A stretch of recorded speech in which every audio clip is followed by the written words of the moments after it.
salute if and when Manny Pacquiao decides to return to the ring and rematch with Ugas.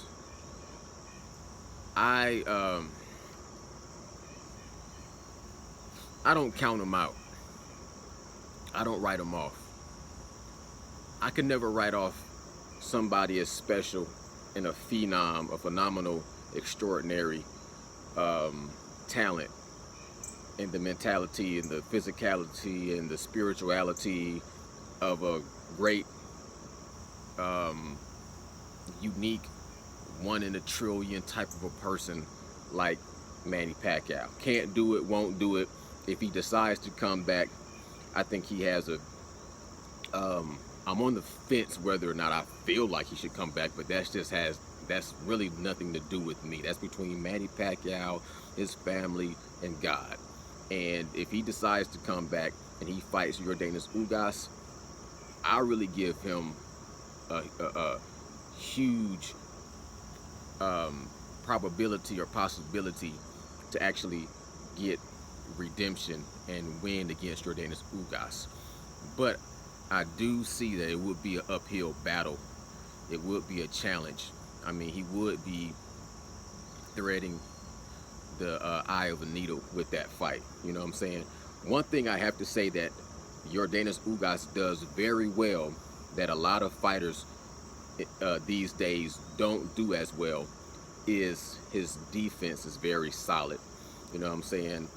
I think that for a lot of men especially, the more athletic we are, the more we rely on our strengths, the less we have technical fundamental basics. Like let me sidetrack just a little bit in another direction. Real talk boxing, I would have not paid attention, but Real Talk Boxing was talking about the media workout of Tyron Woodley and Jake Paul. So I went to go check out their media workout. And Jake Paul was doing some southpaw, and he looked very stiff and very robotic and very telegraphed and flat-footed and unimpressive. But according to Real Talk, and I'll take his word for it, it was just a mind game to show a southpaw stance, but he's going to come out orthodox and he's a lot more fluid, you know what I'm saying, in that position. Tyron Woodley was doing some very light pad work, kind of that Roger Mayweather pad work, just light touches, slips, catches, and parries. Cool beans. But both of them look like, to me, just slightly above domestic level boxing. For me personally, you know what I'm saying, when I'm looking at it, I'm looking at stuff that, and I'm a domestic level, I just like to shadow box. I'm looking at what they're doing, and not to say I'm not impressed. I'm always impressed by any athlete that puts his mind and body to something. But I see the difference when I see somebody that's just very, very responsible and fundamentally and technically still solid as a boxer. I like to see that sweet science and that very good, perfect defense.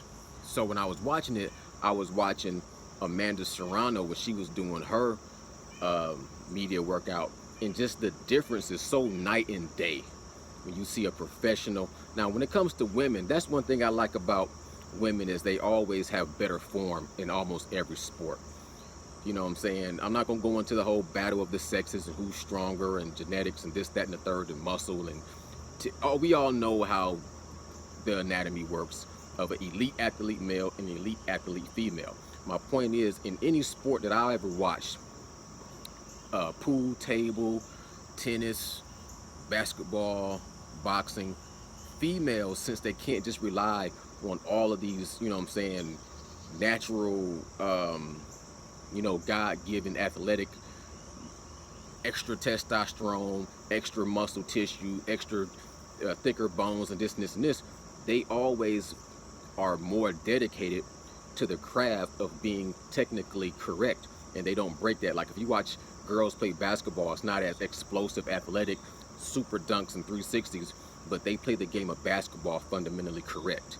the way they pass, the way they set up screens, the way they do the basics. They do it perfect. They don't do a lot of showboating. Just like in the gym. If you go to the gym, and I should train my son in the gym, when you're doing arms and chest, I show you everything you need to know. But when it comes to deadlifts and squats and hamstring, you know what I'm saying, I would always point out, look at all these dudes, don't pay attention to none of these dudes. They all got bad form. They all ego lift. They all do too much and they break form. Always pay attention to the female over there that's got the lightweight, that's doing a real strict form, and her form is perfect when it comes to squats. Her form is perfect when it comes to deadlifts. You know what I'm saying? And I always say that when it comes to form, females have better form. Women have better form when they are elite in sports. They just concentrate more on the form and the basics than trying to be flashy. Now, Amanda Serrano, if you just watch her technique was just flawless. You know what I'm saying? Elbows tucked in, guard perfect. She's just was so nice and tight when she would pivot. You know what I'm saying? Working off the jab, her punches were always in perfect form. They just look poetic. Her movement just looks poetic. And it's just effortless and it just flows.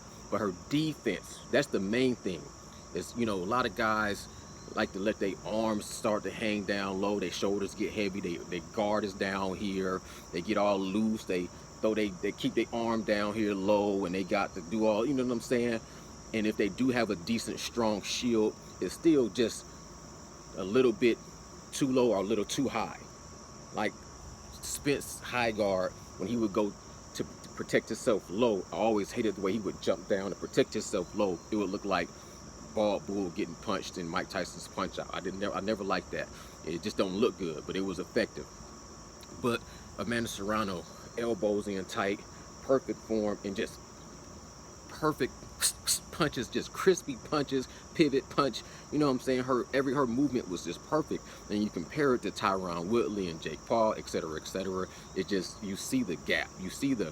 I see the beauty behind the technique of boxing when I can see someone that's really dedicated to having tight defense and perfect defense. That's one thing that your Jordanis Ugas still has, is he has those long arms, and he'll bring them all the way over here and reset his defense, and his defense is pretty solid. You know what I'm saying? It's it's solid. You know, he doesn't give you a lot. Manny Pacquiao still was able to really do some damage to you guys, but he couldn't really hurt him. He never really could break break through the shield or get past his jab. And we know how that fight went. But I still think that if Manny Pacquiao trains for that style specifically, because Manny Pacquiao, to me, always boxed a way that wasn't really considered boxing either.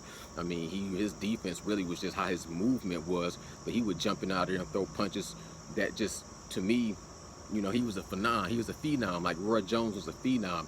He relied so much on different things that, you know, take away from the basic pure sport of boxing, and you can get away with it when you that special. But when you start to slow down, when you start to age, when you start to lose just that little bit of a step, you know, then all of those technical things start to show that, you know, you can't get away with. You can't rely on the reflexes and the speed and the explosiveness when they start to deteriorate even ever so slightly, when you got somebody that is real technical and real basically fundamentally strong. So I think Manny Pacquiao, mentally, physically, spiritually, and he dedicates himself for that one purpose. I mean, he's just the type of person that can just climb mountains.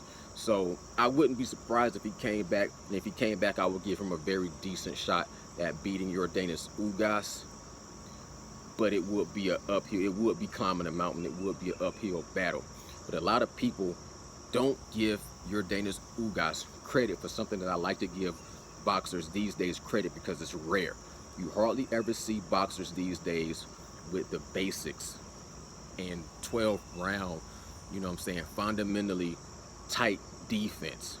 They always focus on the offense. They always want to slip. They always want to parry. They always want to, you know what I'm saying, tuck, roll, slip, parry and look pretty and flashy, but they don't, or they want to have a super high guard, you know what I'm saying?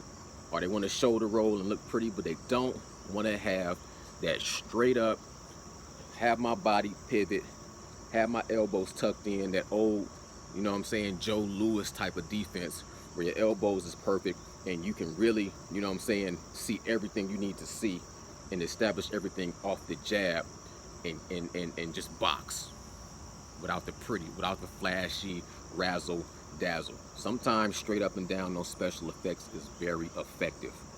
Nocturnal thoughts, man. Salute, salute, salute. Bow. I'm gone. Have a good weekend, people. Peace.